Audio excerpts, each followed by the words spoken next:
अच्छा भाई, आज का काम है आप लोगों का। हम लोग स्टार्ट करेंगे बाइनरी सब्ट्रैक्शन से रिलेटेड। बाइनरी सब्ट्रैक्शन करेंगे, बहुत आसान कॉन्सेप्ट है। अगर बाइनरी एडिशन क्लियर है, सारे बाइनरी एडिशन के रूल्स अगर याद हैं, एक दफ़ा पढ़ लो। जब तक मैं हेडिंग वेडिंग लिख रहा हूँ ठीक है इसकी। बिल्कुल सेम कॉन्सेप्ट है, एक छोटी सी एक्सप्लेनेशन देनी है, बाकी फिर तुम लोगों को खुद ही समझ आ जाएगा कि भाई बाइनरी सब्ट्रैक्शन होती क्या है। बहुत आसान कॉन्सेप्ट है बाइनरी सब्ट्रैक्शन।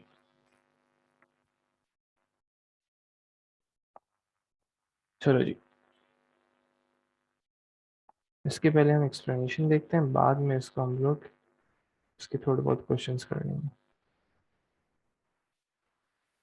अच्छा, अगर मैं तुम लोगों को इसको मैथ से लिंक करके पढ़ाऊँ तो अगर मैं ये लिखता हूँ कि 40 - 15 ये, और अगर मैं इसको बिल्कुल सेम चीज़ को मैं लिखूँ ऐसे 40, क्योंकि हम लोग को एडिशन आती है तो मैंने यहाँ पे प्लस का साइन डाला और यहाँ पे मैंने कर दिया -15। क्या आंसर दोनों का सेम आएगा? ये सो नो, जल्दी से चैट पे जवाब दो।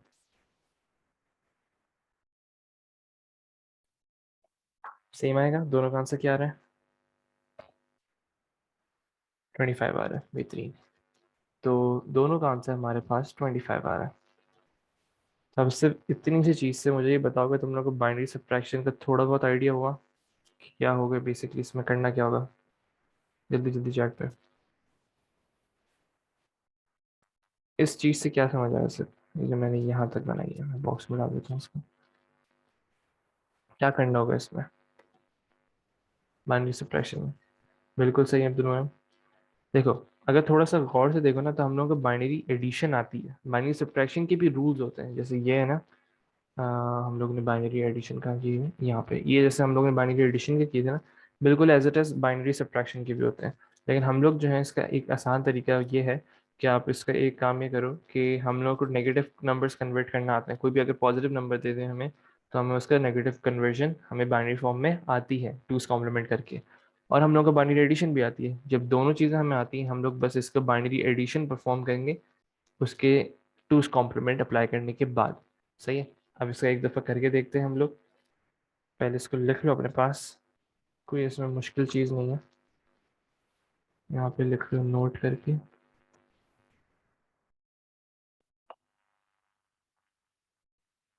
Apply two's complement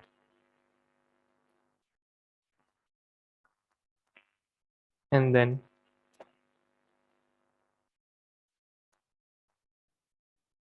same working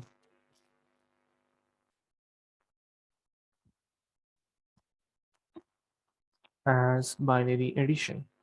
जैसे आप लोगों ने बाइनरी एडिशन में वर्किंग की थी, बिल्कुल same as it is working करनी है, लेकिन टूस कॉम्प्लीमेंट अप्लाई करने के बाद। सही है। वो एक तरीके से बिल्कुल बराबर हो गया आप लोगों की सब्ट्रैक्शन की। अच्छा, इसका एक एग्जाम स्टाइल क्वेश्चन करवाता हूँ, ऑटोमेटिकली चीज़ें जहाँ आप लोगों को क्लियर हो जाएंगी इसकी। एग्जाम, ये रिसेंट आप लोगों का ऐड हुआ है, तो ये आप लोगों को सिर्फ 9618 के अंदर इसके पास के क्वेश्चंस मिलेंगे। तो जो भी क्वेश्चंस है वो मैं यहीं पे करवा दूंगा, बाकी एक दो सवाल रह जाएंगे, वो आप ईयरली में इसकी प्रैक्टिस कर लेगा। Exam style question. सही है। और हम इसका एक सवाल देखते हैं।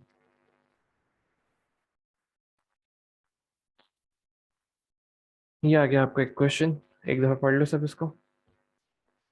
Hexadecimal 23 in 2's complement representation is 00100011। ये आप लोगों की उन्होंने बाइनरी रिप्रेजेंटेशन दी हुई है 23 की। सही है।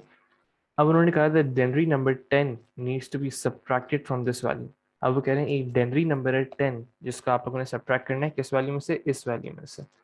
सही है, कोई मसला नहीं इसमें। करके दिखा देते हैं, उनको पूरी वर्किंग शो करनी है। आंसर जो है आप लोगों का 3 मार्क्स का है।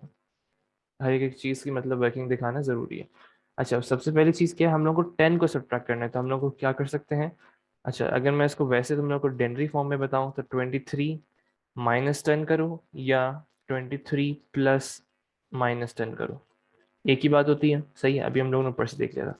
तो हम लोग क्या करेंगे, 10 को -10 में कन्वर्ट करेंगे और इसको एडिशन करवा देंगे इसके साथ।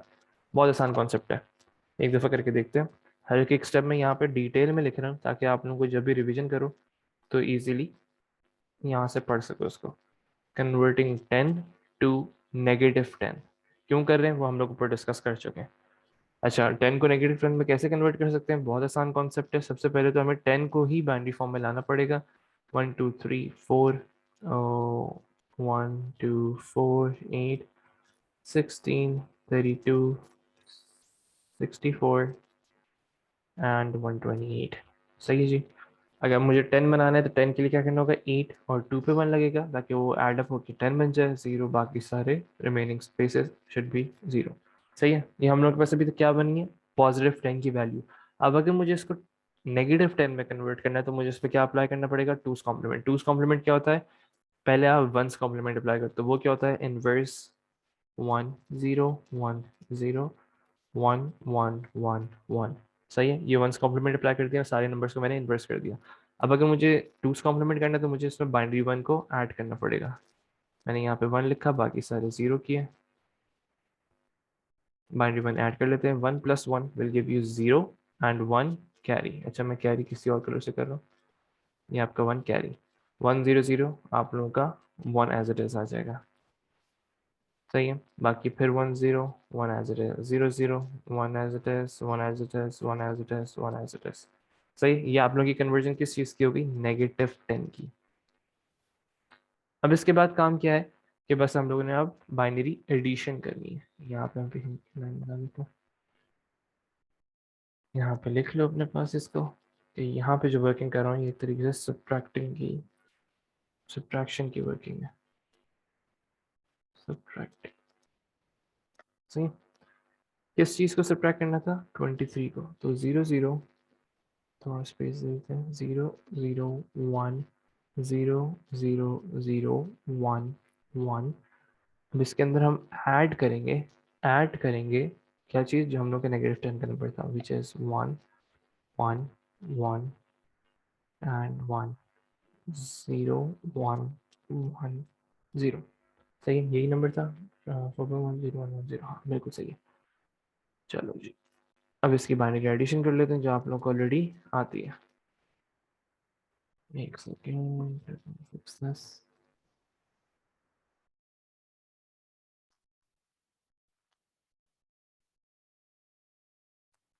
चलो जी। 1 + 0 will give you 1, 1 + 1 will give you 0 and 1 carry, 1 + 1 will give you 0 and 1 carry, 1 as it is, 1 + 0 is 1, 1 + 1 is 0 and 1 carry, 1 + 1 is 0 and 1 carry, 1 + 1 is 0 and 1 carry। अच्छा, अब जब ये मैं 1 कैरी कर रहा हूँ, अगर मुझे एक चीज़ बताओ कि तुम लोग का जो क्वेश्चन है ये भी 8 बिट में है और -10 भी है, ये भी 8 बिट में है। अभी हम लोग जो आंसर है ये हम एक्स्ट्रा बिट जो हम लोग की आ रही है, हम लोग के देखो आंसर्स क्वेश्चंस किस में है, 8 बिट में है। ये भी 8 बिट है, ये भी 8 बिट है, लेकिन हम लोग का जो आंसर आ रहा है वो 9 बिट के अंदर आ रहा है। जो कैरी है फिर वो नीचे आ जाएगा, 9 बिट में आंसर आ रहा है। तो ये आप लोग का जो है ओवरफ्लो का इशू आ जाता है इसके अंदर। वो अभी हम लोग आगे डिस्कस करेंगे। लेकिन अभी इस सवाल के लिए मैं अभी आप लोगों को ये बता रहा हूँ कि जो ये आप लोगों का कैरी आ रही है आप लोगों का ओवरफ्लो बिट कंसिडर होगा, तो हम इसको लिखेंगे नहीं। हम लोग का आंसर कहाँ तक होगा, सिर्फ और सिर्फ 8 बिट तक कंसिडर होगा। सही, तो हम लोग का आंसर क्या बन गया, 0 0 0 1 1 0 0 1। तो ये आप लोग का फाइनल आंसर है। आप लोग ओवरफ्लो बिट को अभी आंसर के अंदर नहीं लिखेंगे, वो मैं आगे समझा रहा हूँ क्या होता है ओवरफ्लो, वो सारी चीज़ें आगे डिस्कस करेंगे। अभी तक मुझे बस इतना बताओ, मैं एक दफ़ा सब चीज़ें रिपीट कर रहा हूँ। अगर तुम लोगों ने सब्ट्रैक्शन करनी होती है तो आप लोग क्या करते हो, एक तरीके से बाइनरी एडिशन ही कर रहे होते हो, लेकिन 2's कॉम्प्लीमेंट अप्लाई करने के बाद। इस सिनेरियो में जैसे हम लोगों ने 23 में से 10 माइनस करना था, तो हम लोगों ने माइनस करने के बजाय हम लोगों ने -10 को ऐड करवा दिया।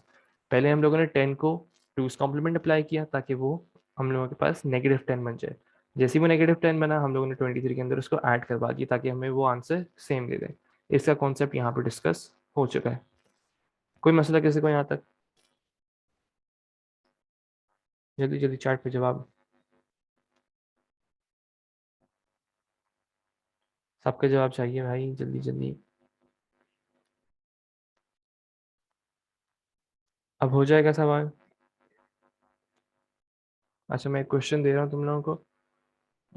तुम लोगों ने करना ये है कि 23 माइनस 12, सही। बल्कि एक काम करो, इसको -20 कर दो। 23 - 20 करो, इसका आंसर बताओ, मुझे जल्दी से बताओ। बाइनरी फॉर्म में चाहिए। 23 की रिप्रेजेंटेशन यहाँ पे दी हुई है आप लोगों को, और इसमें से 20 सब्ट्रैक्ट करना है। जल्दी से करो सब, और इसको सॉल्व करके डायरेक्ट मैसेज करना मुझे जूम पे, चैट पे, जल्दी।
हसनैन कासिम बिल्कुल सही जवाब है। अब्दुल मनाम बिल्कुल सही जवाब है। जैनब बिल्कुल सही जवाब है। अब्दुल मनाम बिल्कुल सही। वंश है आपकी वो एडिशनल बिट है, ओवरफ्लो, उसका हम लोग कंसिडर नहीं करेंगे। 8 बिट में आंसर देना है आप लोगों ने। बेहतरीन। बाकी सब जल्दी से कर लो। किन्जा, मोहम्मद, मोहम्मद बिन सलीम, राहुल। क्या बिल्कुल सही है, मोहम्मद बिन सलीम।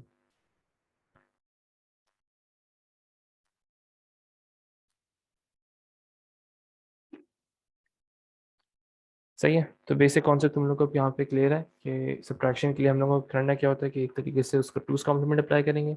टूस कॉम्प्लीमेंट अप्लाई करने के बाद हम लोगों ने उसकी बाइनरी एडिशन करनी होती है।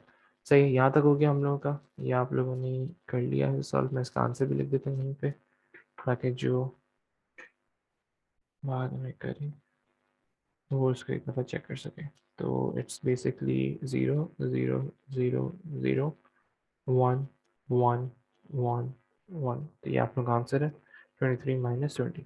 सर जब हम बेसिक एडिशन और सब्ट्रैक्शन करते हैं ड्रेन सिस्टम में, बाइनरी सिस्टम से नहीं, बिल्कुल सेम चीज़ है, बस आप उसको पहले बाइनरी करते हो फिर उसकी सब्ट्रैक्शन होती है। अलग ही नहीं है कुछ भी इसमें। सही है।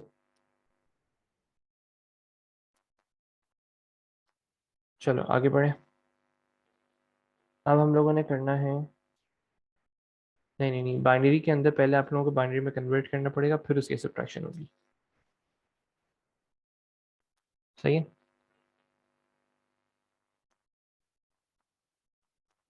अब आगे बढ़ते हैं। एक छोटा सा कॉन्सेप्ट है ओवरफ्लो का, वो करने के बाद आप लोगों की रिप्रेजेंटेशन वाला जो टॉपिक है वो ख़त्म हो जाएगा। फिर ए की कोड रह गया, वो भी इंशाल्लाह आज ही ख़त्म कर लेंगे। Concept of overflow. अच्छा, ये ओवरफ्लो की जो टर्म है ये आप लोगों को बहुत ज़्यादा देखने को मिलेगी, आगे भी पढ़ोगे इसको। A2 में भी है ये। अच्छा, ओवरफ्लो क्या होता है कि आप लोगों के पास ज़्यादा बिट्स होती हैं, कम जगह होती है। जैसे आप लोगों के साथ इस सिनेरियो में हो रहा था कि आपके पास जगह जो थी वो सिर्फ 8 बिट्स की थी, और आप लोगों के पास जो नंबर ऑफ बिट्स आंसर आ रहा था आप लोगों का, वो 9 बिट्स का आंसर आ रहा था। सही है, तो इसमें आप लोगों की प्रॉब्लम आ जाती है, एरर आ जाता है, और वो एरर का नाम क्या है, ओवरफ्लो। सही है। तो आपकी पूरी बिट जो है वो सेव नहीं होती है। अच्छा, अब देखो कॉन्सेप्ट ऑफ ओवरफ्लो क्या होता है। सबसे पहली चीज़ है, तुम लोगों ने शायद कहीं टाइम देखी हो, अगर थोड़ा बहुत कंप्यूटर में इंटरेस्ट है तो तुम लोग ऑपरेटिंग सिस्टम देखते हो 64 बिट के, 32 बिट के, 12 बिट के, तो ये सारी चीज़ें हम लोग को दिखती हैं। अब ये क्या चीज़ होती है, अगर यहाँ पे लिखा हुआ होता है कि ऑपरेटिंग सिस्टम 64 बिट, इसका मतलब ये होता है कि अगर आप लोगों का जो ऑपरेटिंग सिस्टम उसकी जो मेमोरी है ना, वो पर मेमोरी आप 64 बिट्स स्टोर कर सकते हो। सही है। अगर आपको 65 बिट्स स्टोर करनी है, आपका आंसर 65 बिट्स में, तो 1 बिट जो है वो एक तरीके से ओवरफ्लो हो जाएगी कि आपके पास जगह जो है स्पेसिफिक वो 64 बिट्स है, आप उससे ज़्यादा डाटा स्टोर उस पर्टिकुलर मेमोरी लोकेशन में नहीं कर सकते। सही है। तो एक मेमोरी लोकेशन में सिर्फ और सिर्फ 64 बिट्स आप डाटा स्टोर कर सकते हो। तो ये सारी चीज़ें जो होती हैं ये ऑलरेडी स्पेसिफाइड होती हैं ऑपरेटिंग सिस्टम में।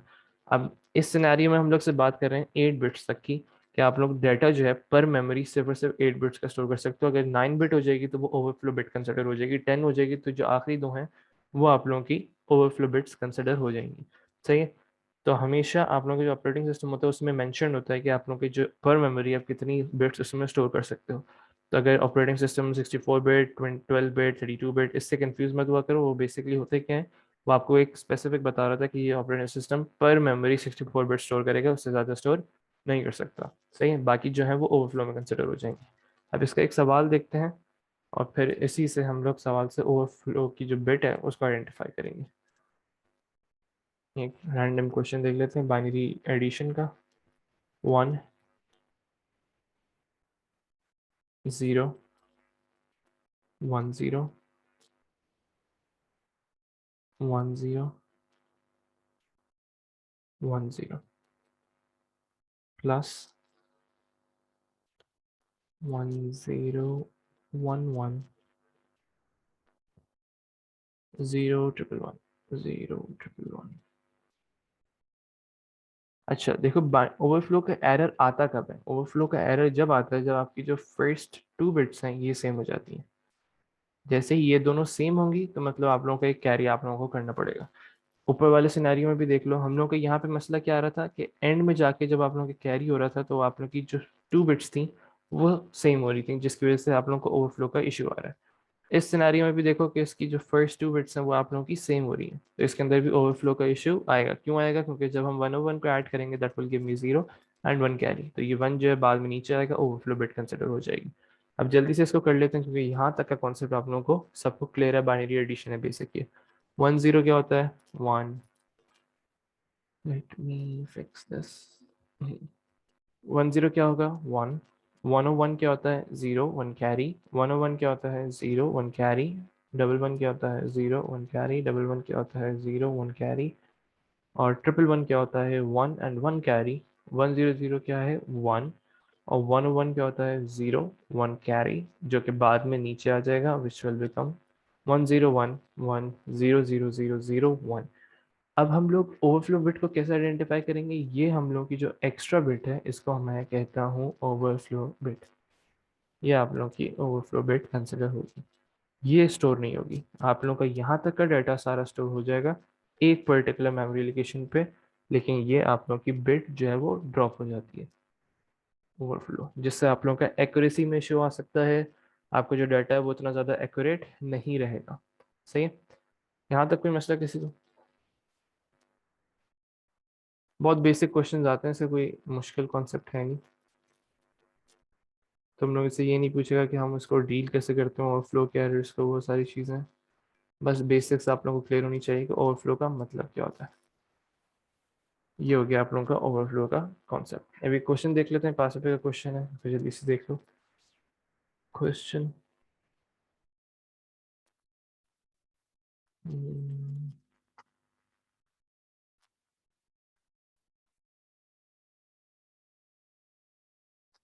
State how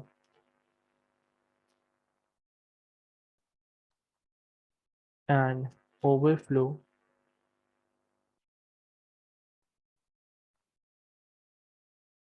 can occur when adding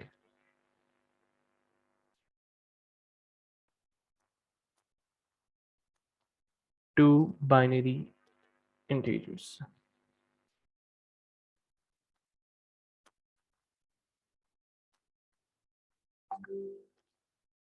2 binary integers. सही है।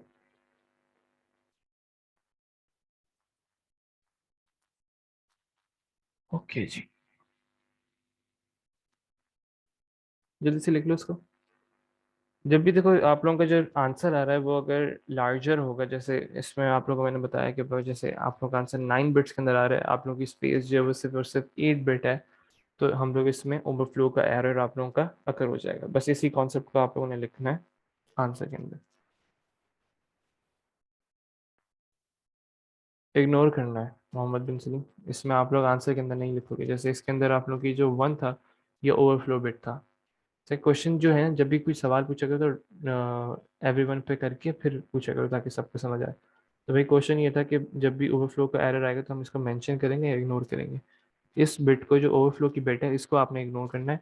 आंसर आप लोगों ने ओवरफ्लो बिट को नहीं मेंशन करना आंसर के अंदर, अनटिल और अनलेस आप लोगों को वो कहें। सही है। अगर वो जैसे 9 बिट्स का कहते हैं आप लोगों से डाटा, तो आप लोग इसको हाँ 9 बिट्स कंसिडर करते हैं। लेकिन आप लोग का क्वेश्चन जो है वो दोनों 8 बिट्स में थे, इसलिए हम लोगों ने इसको 8 बिट्स में कंसिडर किया। चलो इसको जल्दी से लिख रहा हूँ मार्क्स स्कीम की वर्डिंग, ताकि आप लोगों को आंसर लिखना है कि आंसर की वर्डिंग होती कैसी है। Answer, the result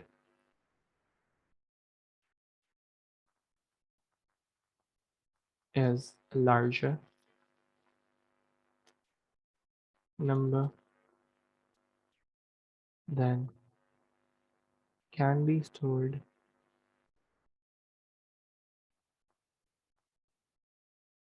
in the given number of bits.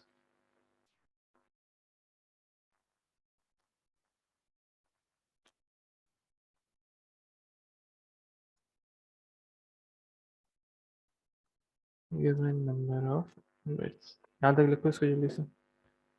ये आप लोगों का कॉन्सेप्ट हो गया ओवरफ्लो का, बाइनरी सब्ट्रैक्शन हो गई, बाइनरी एडिशन हो गई।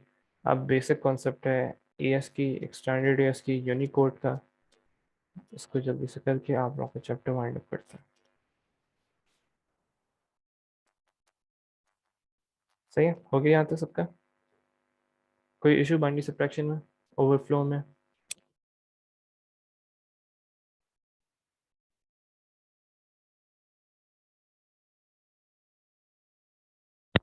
अब्दुल मनु, आज नया चैप्टर शुरू नहीं करेंगे एएस की, एक्सटेंडेड एएस की, यूनिकोड तो खत्म हो जाए पहले, फिर हम लोग अगली जो आप लोग की एक्स्ट्रा क्लासेस हैं सैटरडे संडे, वो हम इसमें मल्टीमीडिया ख़त्म करेंगे। सही।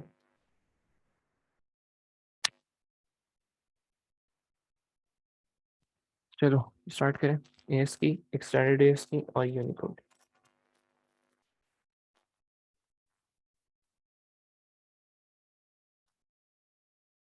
ओके,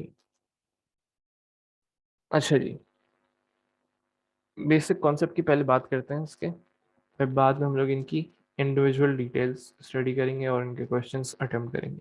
अभी सिर्फ बेसिक कॉन्सेप्ट के हम लोग को एएस की, सिस्टम की, एक्सटेंडेड एएस की, कि यूनिकोड की ज़रूरत क्यों होती है, हम लोग इस्तेमाल क्यों करते हैं और ये होते क्या है। सही, बिल्कुल बेसिक कॉन्सेप्ट। अच्छा, अगर मैं तुम लोगों से कहूँ कि हमारे पास एक नंबर है 67, लेट्स सपोज 67, ऐसे रैंडम नंबर लेते हैं 67। अच्छा, इसकी जो बाइनरी रिप्रेजेंटेशन है वो क्या होगी, उसको देख लेते हैं।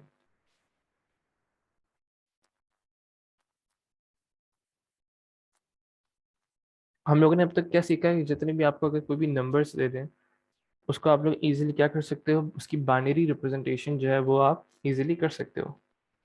मैं यहाँ पे करके दिखा देता हूँ आप लोगों की बाइनरी रिप्रेजेंटेशन। सही है। बाइनरी रिप्रेजेंटेशन 67 की अब तक हम लोग स्टडी कर चुके हैं। हम लोग क्या करते थे, 1248, 16, 32, 64, 128, आप लोगों ने बाइनरी टेबल का इस्तेमाल किया, और जहाँ जहाँ आप लोग 1 लगाते रहोगे उसको हम लोग ऐड करते जाएंगे। 64 पे 1 आ गया, दैट विल गिव यू 64। अब 3 और ऐड करना है तो 2 और 1 पे 1 लगाओ, बाकी सब 0। so this is basically your binary representation of 67। सही है, यहाँ तक आप लोगों को सब चीज़ें आती हैं। लेकिन अगर अब बात करें हम लोग ए की, कैपिटल बी की, या कोई भी कैरेक्टर है इनको हम लोग कैसे रिप्रेजेंट करें? देखो आप लोगों का जो डाटा है वो कंप्यूटर जो है हमेशा सिर्फ और सिर्फ बाइनरी रिप्रेजेंटेशंस को समझ सकता है, 0 और 1 को समझ सकता है। अब अगर आप उसको ए टाइप करके दोगे तो वो नहीं समझ पाएगा। क्यों? क्योंकि वो सिर्फ और सिर्फ 0 और 1 की वैल्यूज को कंसिडर करता है, और उनसे जो डाटा जो चेंज हो रहा होता है, ट्रांसमिट हो रहा होता है, आपका स्टोर हो रहा होता है, डाटा रिप्रेजेंट हमेशा बाइनरी फॉर्म में करना पड़ता है आप लोगों को। तो अब मसला ये आ रहा है कि हम लोगों के पास नंबर्स को तो हम इजीली कन्वर्ट कर सकते हैं बाइनरी फॉर्म में। सारी चीज़ें हम लोगों ने देख ली हैं कि नेगेटिव नंबर्स को भी कर सकते हैं, पॉजिटिव नंबर्स को भी कर सकते हैं। A2 में जाके आप लोग डेसिमल नंबर्स को भी सीख लोगे, तो हर किसी नंबर को रिप्रेजेंटेशन आप लोगों की बहुत आसान है। लेकिन अब मसला क्या आ रहा है कि A, B और ये सारे आप लोगों के जो सिम्बल्स हो गए, कैरेक्टर्स हो गए, इनको आप लोगों को रिप्रेजेंट करवाना है बाइनरी फॉर्म में। क्यों? क्योंकि आपका जो कंप्यूटर है वो सिर्फ और सिर्फ बाइनरी फॉर्म को ही समझता है। तो अब हम लोगों ने क्या किया, इसकी अगर मैं थोड़े बहुत और चीज़ें तुम लोग को यहाँ पे नोट्स कंप्लीट कर दूँ, फिर बाद में इसकी एक्सप्लेनेशन पे जाते हैं।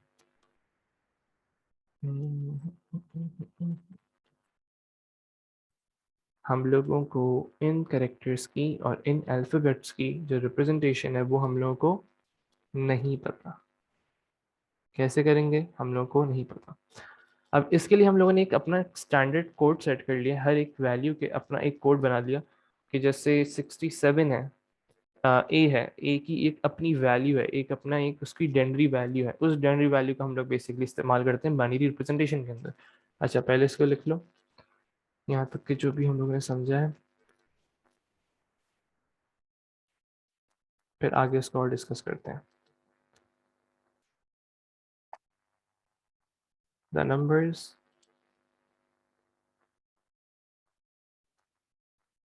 could easily be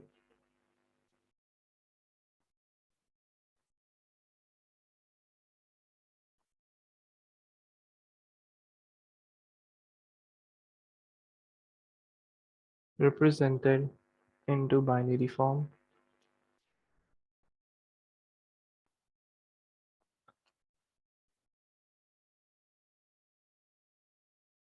but there was no way to represent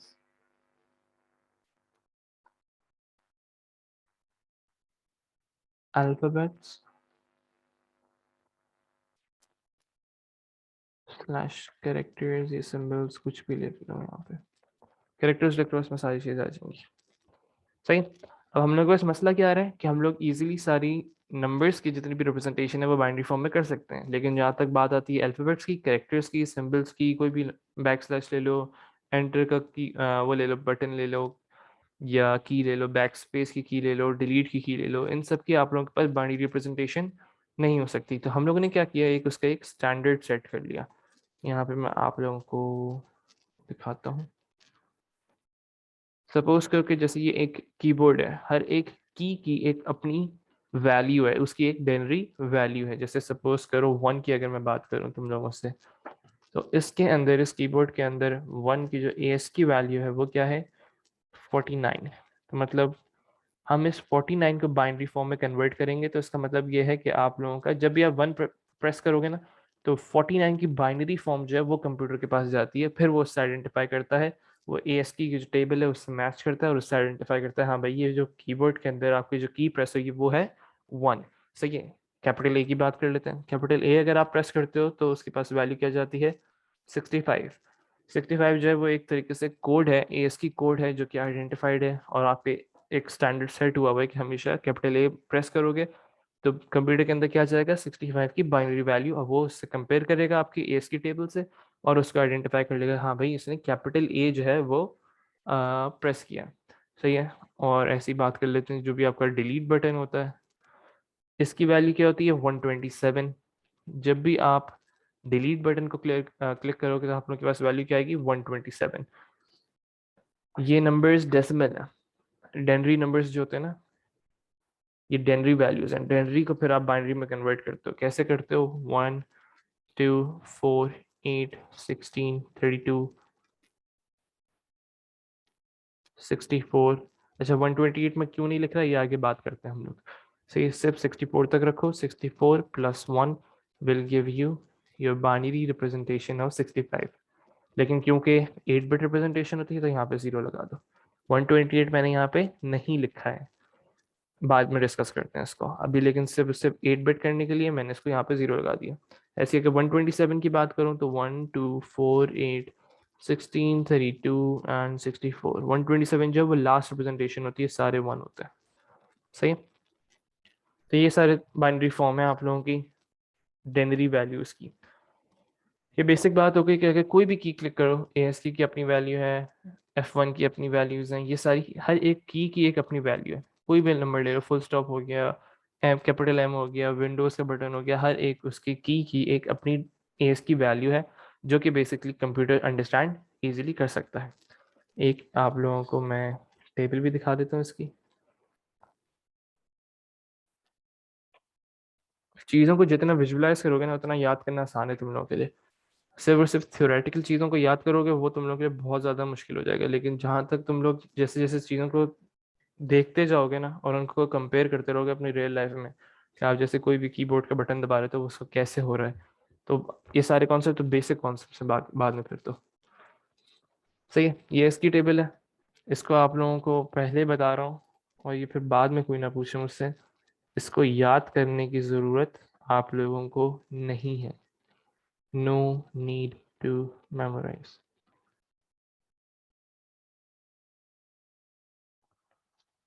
बस सिर्फ एक चीज़ याद रख लो, और वो क्या है, capital A is equal to 65।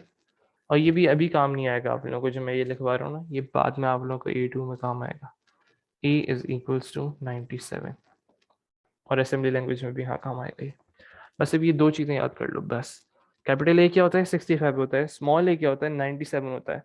अब अगर मैं आप लोगों से बात करूं बी क्या होता है, कैपिटल बी, तो बस इसके अंदर 65 के अंदर एक ऐड कर देना, विच विल बी 66।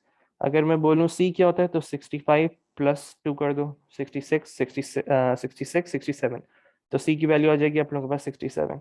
ऐसी अगर मैं स्मॉल बी की बात करूं तो इसकी वैल्यू क्या होगी, 98। तो सिर्फ मेन बस ये दो याद रख लो, बाकी सारे आप लोग इजीली उससे निकाल सकते हो। सही है। अच्छा जी, ये हो गया बेसिक आप लोगों का एएस की टेबल की बात कर ली हम लोगों ने। जितने भी बाइनरी रिप्रेजेंटेशंस हैं वो सारी बेसिक कॉन्सेप्ट अभी तक हम लोगों ने डिस्कस किया कि आप लोग एएस की इस्तेमाल क्यों करते हो। सही, याद करने की ज़रूरत इसमें कुछ भी नहीं है, आप लोगों के सिलेबस के अंदर भी लिखा हुआ है कि इसको याद करने की ज़रूरत नहीं है। सही है। अब इसकी थोड़ी बहुत हम लोग थियोरेटिकल चीज़ें लिखते हैं, जहाँ तक अभी तक हम लोगों ने डिस्कस कर ली हैं। और ये हम लोगों ने यहाँ पे, मैं जब बाइनरी रिप्रेजेंटेशन कर रहा था तो मैंने उसको 8 बिट को कंसिडर क्यों नहीं किया, वो सारी चीज़ें हम लोग अब यहाँ पे स्टडी करेंगे। सही है। यहाँ पे हेडिंग दे दो एएस की, सिर्फ अब सिर्फ अलग अलग चीज़ों को हम लोग स्टडी करेंगे। एएस की को अलग, एक्सटेंडेड को अलग, और फिर यूनिकोड को अलग, ताकि फिर आप लोगों को कंपैरिजन करने को भी अगर दे तो आप लोग को कोई मसला उसमें ना हो। अब बात करते हैं एएस की वैल्यूज़ की। अच्छा, एएस की जितनी जितनी भी रिप्रेजेंटेशन होती है वो सिर्फ और सिर्फ 7 बिट रिप्रेजेंटेशन होती है। सिर्फ और सिर्फ 7 बिट्स को हम लोग इस्तेमाल करते हैं किसी भी कैरेक्टर को फॉर्म करने के लिए। फॉर एग्जाम्पल ए जो था वो हम लोगों ने 1 2 4 8 16 32 और 64, सिर्फ यहाँ तक की जितनी बिट्स थी इनको इस्तेमाल करके अगर आप कोई भी कैरेक्टर फॉर्म करते हो, जैसे 64 प्लस 1, तो ये आपके 65 बन जाएगा, which will give you the representation of capital A. तो जब भी आप सिर्फ और सिर्फ 7 बिट्स को इस्तेमाल करते हो तो हम उसकी करेक्टर रिप्रेजेंटेशन को क्या कहते हैं, उस कोड को क्या कहते हैं। कोई भी कोड आप 7 बिट्स को इस्तेमाल करते हुए फॉर्म करोगे तो आप लोगों के पास एएस की वैल्यू आएगी, एएस की कोड उसको हम कहेंगे। इससे आपकी कितनी रिप्रेजेंटेशन हो सकती है कैरेक्टर्स की, सिर्फ और सिर्फ 128 कैरेक्टर्स आप इससे रिप्रेजेंट कर सकते हो। 128 कैरेक्टर्स। अच्छा, ये याद करने की ज़रूरत, अगर याद करना है तो याद कर लो, लेकिन अगर बेसिक कॉन्सेप्ट की बात करूं मैं तो समझा भी देता हूँ उसको। 128 कैरेक्टर्स कैन बी रिप्रेजेंटेड,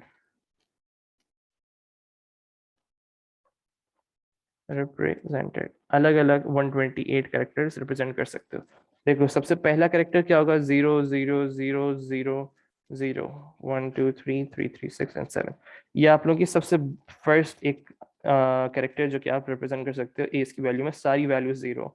फिर आप एक जगह मन लगाओगे, बाकी सबको 0 करोगे। लेकिन अगर मैं टोटल बात करूंगा, ये याद नहीं हो पा रहा कि भाई 128 कैरेक्टर्स रिप्रेजेंट करते हैं, तो इसका सबसे आसान तरीका ये है कि इन सारी वैल्यूज को ऐड कर लो, 64 plus 32 plus 16 plus 8 plus 4 plus 2 plus 1, तो आपके पास आंसर क्या आएगा 127। अब इसके अंदर हम +1 क्या ऐड करेंगे, +1 क्यों ऐड करें, ताकि अगर सारी वैल्यूज 0 हो जाए तो आप लोगों की एक रिप्रेजेंटेशन आप उससे भी कर सकते हो। तो 127 plus 1 which will give you 128 characters. अगर ये चीज़ याद नहीं हो रही हो तो इसको ऐसे याद कर लेना, 64 plus 32 plus 16 plus 8 plus 4 plus 2 plus 1, तो 127 रिप्रेजेंटेशन ऐसे आ सकती हैं अगर आप सिर्फ इनको इस्तेमाल करो। अगर सारी जीरो कर दो तो that will be +1 which will give you 128 की कैरेक्टर्स की रिप्रेजेंटेशन। सही, कोई भी 128 कैरेक्टर्स रिप्रेजेंट हो सकते हैं, ए हो गया ए कैरेक्टर, बी दूसरा कैरेक्टर, सी, ऐसे करके 128 कैरेक्टर्स, सिंबल्स, कुछ भी चीज़ आप रिप्रेजेंट कर सकते हैं। सही है, इसका फुल फॉर्म क्या होता है ऐसा ज़रूरी नहीं है, लेकिन बेसिक नॉलेज के लिए लिख लो अपने पास, American standard code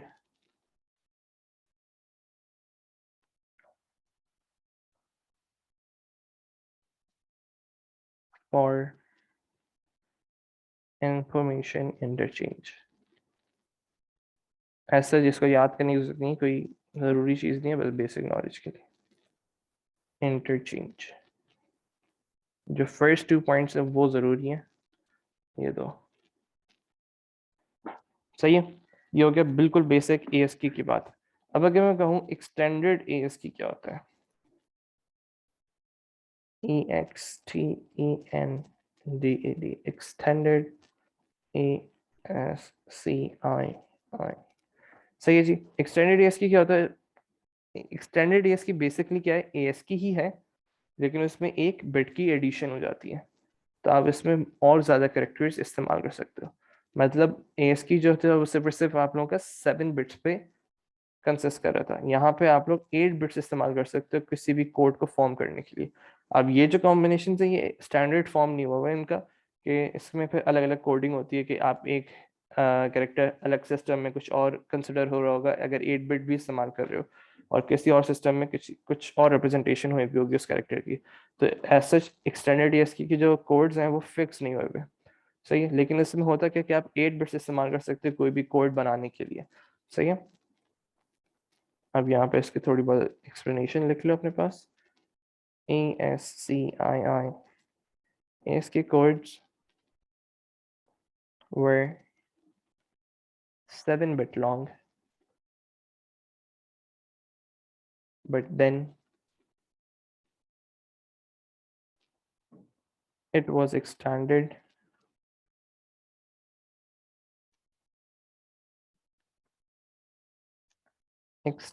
to have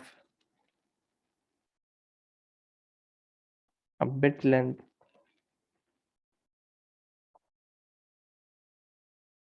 of 8। Bit length of 8 कौन सी है, एक्सटेंडेड ASCII की। अब इसके अंदर कितने कैरेक्टर रिप्रेजेंट हो सकते हैं, 256 कैरेक्टर्स। 256 कैरेक्टर्स की आप लोग रिप्रेजेंटेशन कर सकते हो, ये भी याद करना जरूरी है, कैन बी रिप्रेजेंटेड। सही है, नहीं याद हो रहा हो तो 1 2 4 8 16 32 64 128 इन सबको ऐड कर देना, +1 कर देना, आंसर आ जाएगा।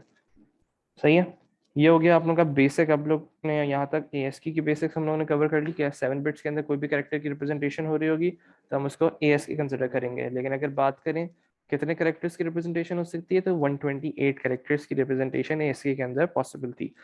इसका नाम क्या है वो सारी चीज़ हम लोगों ने डिस्कस कर ली। एक्सटेंडेड ASCII क्या होता है, सेम चीज़ है लेकिन 8 बिट्स का आप इस्तेमाल करोगे। सही है, पहले 7 बिट्स लॉन्ग था, अब उसकी बिट लेंथ जो है वो 8 बिट लॉन्ग कर दिया। इसके अंदर कितने कैरेक्टर्स रिप्रेजेंट कर सकते हो, सिर्फ और सिर्फ 256 कैरेक्टर्स। अभी भी ये बहुत कम वैल्यूज हैं। सही है, अभी भी बहुत कम रिप्रेजेंटेशन हो सकती है एक्सटेंडेड ASCII के अंदर। अच्छा, अब बात करते हैं यूनिकोड की। सही है, यूनिकोड क्यों है, पहली चीज़ ये है कि जब भी कोई नई चीज़ आती है तो कोई एक पर्टिकुलर प्रॉब्लम आप लोगों को फेस हो रही होती है, जिसकी वजह से आप कोई एक नया उसका स्टैंडर्ड निकालते हो। जैसे मतलब कोई ना कोई प्रॉब्लम होगी ना ASCII के अंदर या एक्सटेंडेड ASCII के अंदर, जिसकी वजह से आप लोग यूनिकोड का इस्तेमाल करते हो। सही है, पहले हम लोग डिस्कस करते हैं कि वो प्रॉब्लम क्या है, कि मसला क्या है हम लोग को ASCII के अंदर और एक्सटेंडेड ASCII के अंदर। पहले वो डिस्कस करो, फिर उसके बाद यूनिकोड पे बात करेंगे। मेन चीज ये कि प्रॉब्लम पहले समझ आनी चाहिए आप लोगों को। प्रॉब्लम, अच्छा, सिर्फ और सिर्फ इसकी अगर बात करें ASCII की, तो ASCII के अंदर रिप्रेजेंटेशन जो है वो बेसिक नंबर्स हो गए, आपके बेसिक कैरेक्टर्स हो गए, जो कि बेसिक आपको कीबोर्ड पे वैल्यूज होती हैं, वो हम लोग रिप्रेजेंटेशन कर रहे होते हैं ASCII वैल्यूज से। लेकिन अब बात करें कि अब आप लोगों की जो कैरेक्टर की रिप्रेजेंटेशंस हैं वो बहुत ज़्यादा बढ़ती चली जा रही है। मतलब आप लोगों का जो आप लोग की नीड है कैरेक्टर्स की, बहुत ज़्यादा बढ़ती चली जा रही है। मतलब अगर मैं बात करूँ तुम लोगों से और दूसरी लैंग्वेजेस की, जैसे फॉर एग्जांपल अरबिक की बात करते हैं, तो अरबिक के जो कैरेक्टर्स हैं वो बिल्कुल डिफरेंट है, उनकी रिप्रेजेंटेशन आप कर ही नहीं सकते। सही है। कोई भी ग्रीक कैरेक्टर्स हो गए, इन सब की रिप्रेजेंटेशन आप लोगों के पास पॉसिबल नहीं है कि ये सारे कैरेक्टर्स अगर हम बात करें तो 256 कैरेक्टर्स बन जाएं। ये एक तरीके से बहुत ज़्यादा कैरेक्टर्स बन रहे हैं।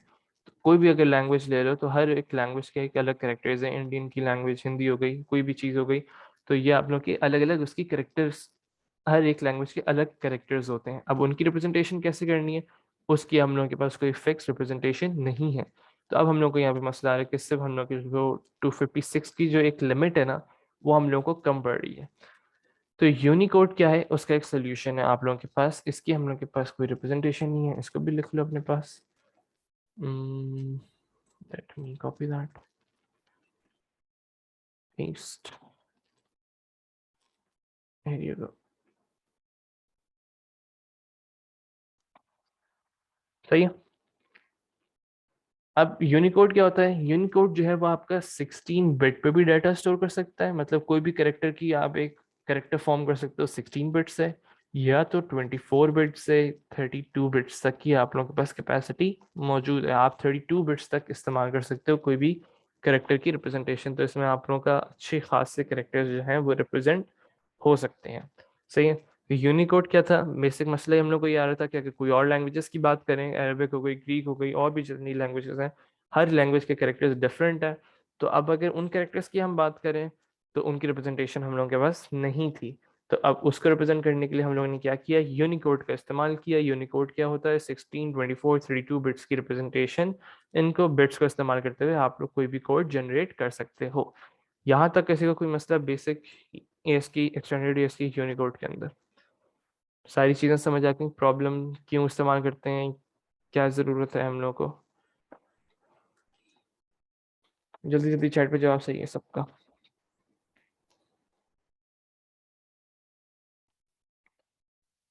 जल्दी भाई, हसनैन साहब, किन्जा, मोहम्मद, राहुल, जैनब, कोई इशू? जागते रहो भाई, तुम लोग क्या सोच में जाते हो।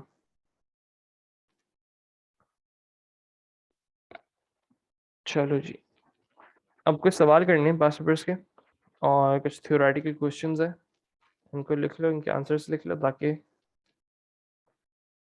वर्डिंग्स आप लोगों को क्लियर हो जाए। सबसे पहले क्वेश्चन देखते हैं इसका, ASK से रिलेटेड। ये सब पास पेपर रिलेटेड क्वेश्चंस है।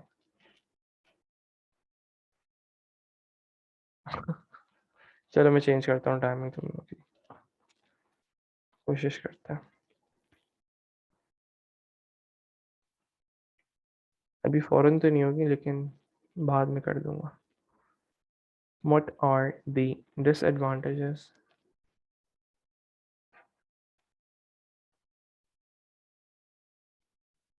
12 बजे उठने भी मसला है यार, क्या हो गया तुम्हें Mohammed. What are the disadvantages of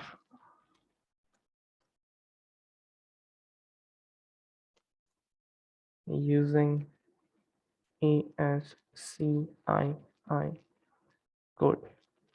क्या डिसएडवांटेजेस होती हैं? सर फजर पढ़े बगैर नींद नहीं आती। सही जा रहे हो भाई तुम,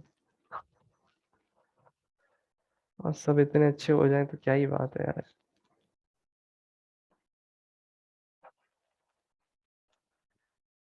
चलो लिखो, only 128 characters can be represented. अगर हम ASCII की एक्सटेंडेड एएस की बात करें तो फिर सिर्फ 256 कैरेक्टर्स रिप्रेजेंट हो सकते हैं। Only 128 characters can be represented.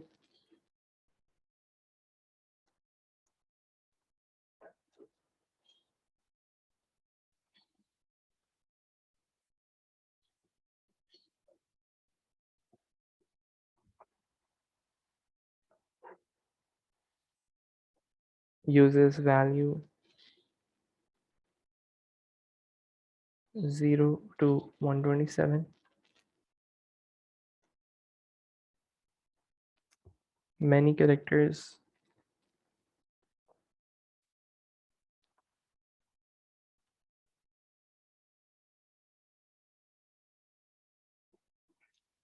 used in other languages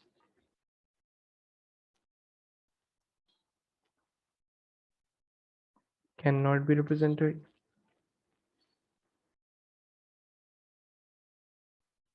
ये सारी चीजें हम लोग डिस्कस कर चुके हैं, बस इसको लिख लो अपने पास. In extended ASCII,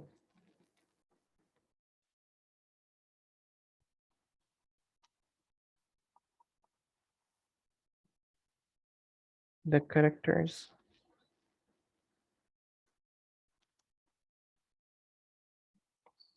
from 128 to 255 may be coded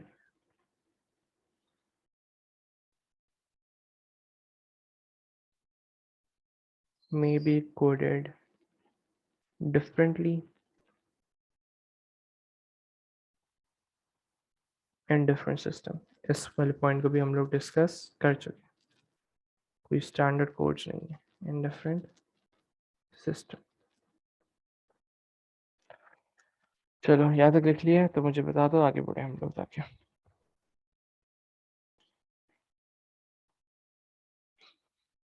तुम लोग लिखो तो मैं क्वेश्चन लिख लेता हूँ.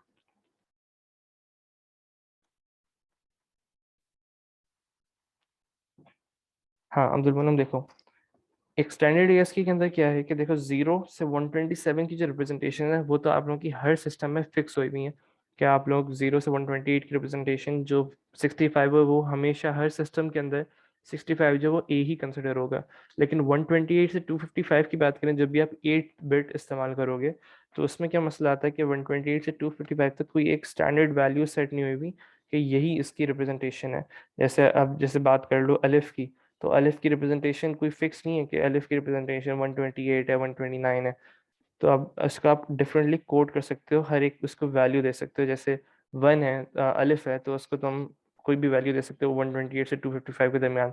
जैसे 129 आपने अपने उसमें, हाँ बिल्कुल कस्टमाइजेबल है.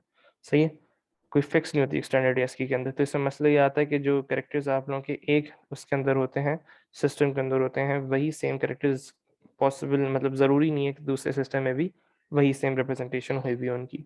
सही है, 8 बिट का आप इस्तेमाल कर ज़रूर कर सकते हो, तो उसके एक अलग, बिल्कुल ऐसे ही है. सही है, जैसे 129 की एक सिस्टम में अलग रिप्रेजेंटेशन होगी, दूसरे सिस्टम में किसी और ने उसको किसी और पे रिप्रेजेंट किया हुआ होगा उस की पे. सही है, चलो बेहतरीन. अब जल्दी से देख लो एक और सवाल इसका. How Unicode is designed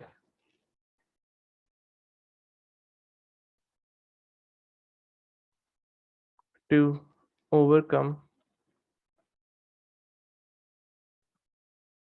the disadvantages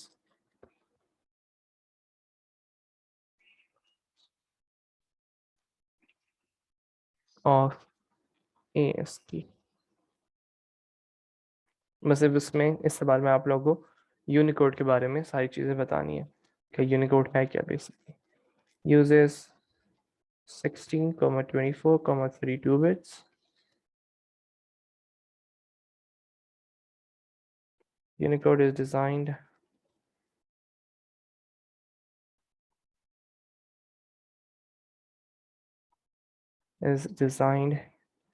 to be superset of ASCII.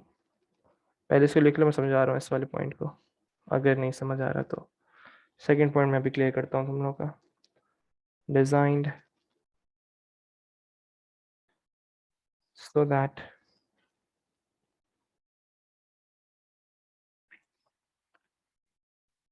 most characters in other languages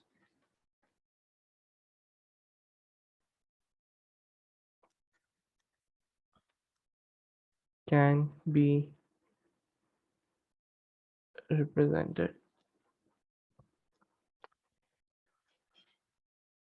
अच्छा, सेकंड पॉइंट में तुम लोगों को थोड़ा बहुत क्लियर करता हूँ। अगर तुम लोगों ने मैथ्स पढ़ी हुई है, मैथ्स के अंदर एक कॉन्सेप्ट है सेट्स एंड व्हेन का कॉन्सेप्ट होगा, उसके अंदर तुम लोग पढ़ते हो सबसेट और सुपरसेट, सही है।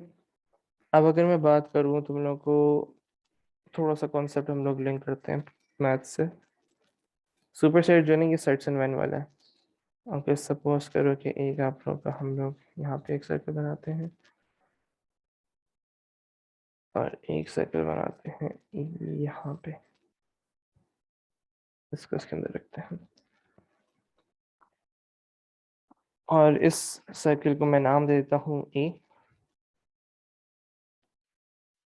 ये मैंने सेट्स एंड व्हेन डायग्राम बनाई है, सही है। ये आपका बी है और ये आपका ए है, सही। ए के अंदर कुछ वैल्यूज हैं, A is equals to 65, B is equals to 66, C is equals to 67 and so on, सही है। बाकी फिर बी के अंदर कुछ वैल्यूज हैं, वो यहाँ पे रहने देते हैं। तो अगर मैं इसको बोलूँ तो इसको हम लोग रिप्रेजेंट कैसे करते हैं, उसके अंदर सेट लैंग्वेज के अंदर हम बोलते हैं कि B is basically super set of A. क्या मतलब हुआ कि बी के अंदर, बी की जो वैल्यूज हैं उनके अंदर ए की वैल्यूज भी इंक्लूडेड है। मतलब अब अगर मैं बात करूं, इसकी वैल्यूज को हम लोग चेंज करते हैं, बी और ए की वैल्यूज को, और यहाँ पे मैं लिखता हूँ यूनिकोड और यहाँ पे मैं लिखता हूँ ए एस की। चलो अब देखो, तो 0 से 127 की रिप्रेजेंटेशन जो ASCII की होती है, वही सेम रिप्रेजेंटेशन आपकी यूनिकोड की भी होती है, वही सेम रिप्रेजेंटेशन आप लोगों की यूनिकोड की भी होंगी। तो इसका मतलब क्या हुआ कि यूनिकोड के अंदर जो 0 से 127 वाली वैल्यूज हैं, वो एक तरीके से यूनिकोड इज सुपरसेट ऑफ ए। यहाँ तक समझ आ गया सबको?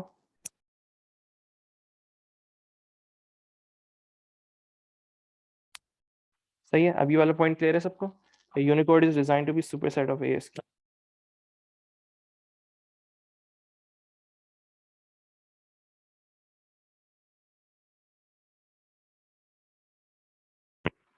बी सुपरसेट ऑफ ए, और इसी तरीके से आप बोल सकते हैं Unicode is superset of ASCII। अगर इसको ऑपोजिट वे में कहना है तो आप बोल सकते हो ASCII is subset of Unicode. अगर ऐसे बोलो तो वो भी सेम चीज होती है, इससे कंफ्यूज मत होना। ASCII is subset of Unicode. तो ये बोल दो, ये वो बोल दो, एक ही चीज होती है। ठीक है, ये बेसिक बात कर ली, इसको मैं रिमूव कर रहा हूँ। इसको अपने नोट्स में बना लेना अगर याद रखना है, तो इसलिए मैं अपने नोट्स में इंक्लूड नहीं कर रहा इसको। एक्स्ट्रा कॉन्सेप्ट था, यहाँ पे समझा दिया, सही है। ये बेसिक बातें हो गई, सारे क्वेश्चंस देख लिए। अब एक इसका एग्जाम स्टाइल क्वेश्चन कर लो, रीसेंट पास पेपर का क्वेश्चन है। पूरा सवाल इन लोगों ने, एक पूरा सवाल इन लोगों ने कभी भी ऐसा हुआ नहीं है, पहली दफा हुआ है। पूरा एक क्वेश्चन उन्होंने ASCII का और यूनिकोड के फॉर्म में दे दिया आपको। वो एक तरीके से मतलब डेटा रिप्रेजेंटेशन का क्वेश्चन था, थोड़ा बहुत कॉन्सेप्ट उसके अंदर आप लोगों का ASCII और यूनिकोड का भी इंक्लूडेड था। एग्जाम स्टाइल क्वेश्चन, तो उसको देख लेते हैं। अभी तक जितनी भी कॉन्सेप्ट आप लोगों ने सीखा है, वो आप लोगों से ये सवाल जो है वो इजीली हो जाना चाहिए था। चलो सवाल देखते हैं। ये पूरा एक सवाल है जो कि आप लोगों का पास पेपर का रिसेंट 9618 में आया है। आई गेस मई जून 2021 था, लेकिन एग्जैक्ट याद नहीं मुझे। चलो सवाल देखते हैं। A computer uses the ASCII character set. State the number of characters that can be represented by the ASCII character set and the extended ASCII character set. तो ASCII हम लोग सीख चुके हैं भाई, जल्दी जल्दी से मुझे आंसर बताते रहो। पहले का आंसर क्या है? 128, बिल्कुल सही जवाब। Let me fix this. और एक्सटेंडेड ASCII का क्या है? अब्दुल मनम 127 नहीं है, 127 प्लस 1 जो 0000 भी की तो एक कैरेक्टर रिप्रेजेंट कर सकता है। मोहम्मद बिन सलीम, सॉरी, इसको क्लियर कर लो। और अब्दुल मुनम बिल्कुल सही है, एक एक्सटेंडेड ASCII की वैल्यू 256 होगी, सही है। अब वो कह रहा है explain how a word such as house is represented by the ASCII character set. जल्दी से लिख लो उसके अपने पास। Each character each character has its own unique value, unique code. H का एक अपना कोड है, O का एक अपना कोड है, U का अपना कोड है, S का अपना कोड है, E का अपना कोड है. Each character has its own unique code. Each character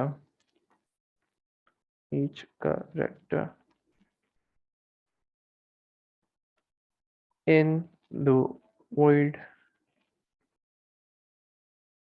is replaced by its code. The codes are stored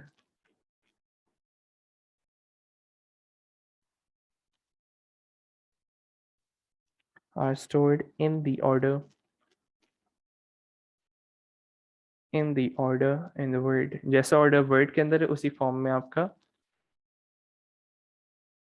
code आप लोगों के जो बाइनरी रिप्रेजेंटेशन है स्टोर हो जाएगी. जैसे सपोज करो मैं ऐसी रैंडम एग्जांपल दे रहा हूँ, हाउस जैसे है तो एच की बाइनरी रिप्रेजेंटेशन कुछ ऐसी हुई भी है, ऐसी रैंडम है ये बिल्कुल.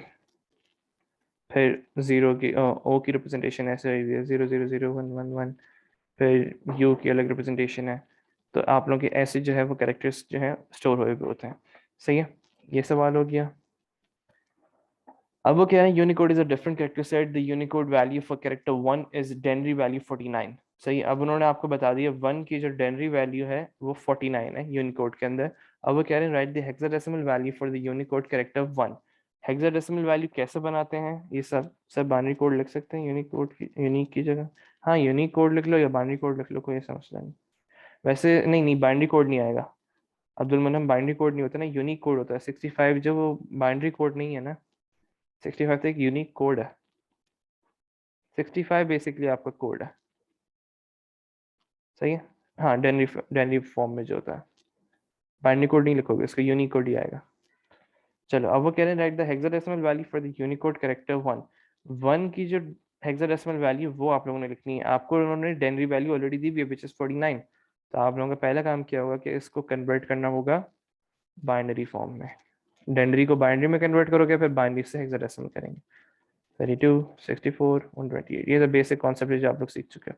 49 क्या होता है, 49 होगा 32 पे बनाएगा और 16 पे बनाएगा. 30 plus 10 that will be 40, 46 plus 2 8, 48 हो गया और 1 पे बनाएगा तो 49 हो गया.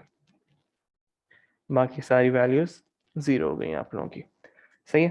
अब आप लोगों के पास बाइनरी रिप्रेजेंटेशन आ गई. अब इसको 4 के ग्रुप्स में डिवाइड करो. एक ये ग्रुप हो गया, एक ये ग्रुप हो गया. अब स्टार्टिंग में 1 आ गया और फिर अगर मैं इसको 4 के ग्रुप की फॉर्म में देखूं तो ये 1 और 2, तो दैट विल बिकम 3, 3 1 31 हो गया. तो हेक्साडेसिमल वैल्यू ऑफ 1 इज 31. सही है. अब वो कह रहा है write the denary value for the Unicode character 5.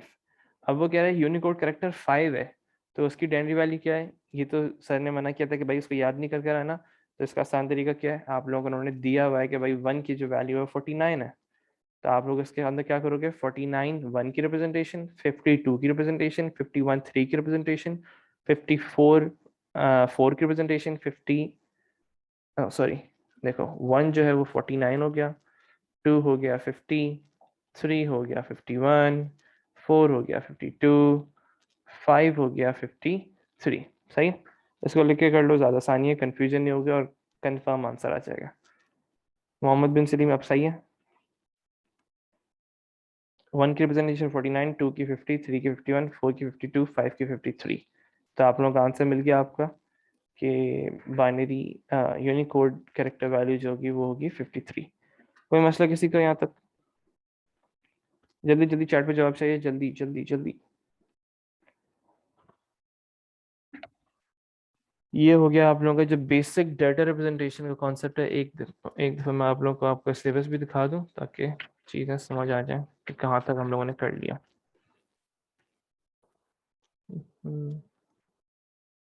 है ना, 49 जो वो 1 को कंसिडर हो रहा है ना, 49 की वैल्यू 1 है तो 2 की वैल्यू 50 हो जाएगी.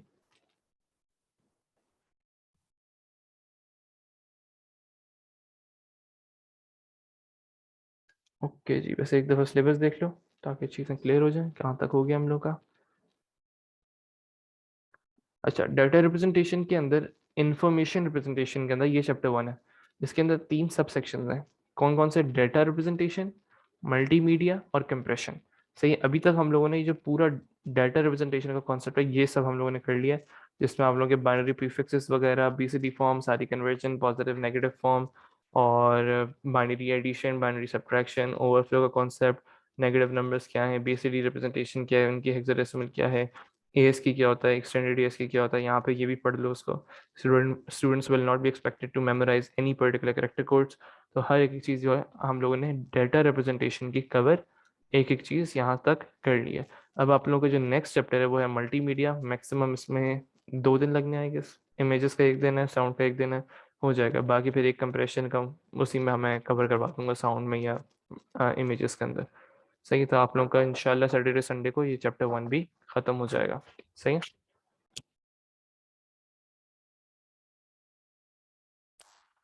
कोई मसला किसी को यहाँ तक? ये बेसिक बात हो गई आप लोगों की सिलेबस की, data representation, multimedia, compression. Sir के 65 इक्वल है एक है, तो अगर 65 नंबर की कोई कैलकुलेशन करनी हो कंप्यूटर में नहीं होती।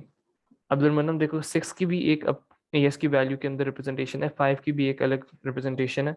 तो 6 और 5 की जो एएस की वैल्यूज है उनको इस्तेमाल करके आपके जो कीबोर्ड है वो आइडेंटिफाई कर लेता है।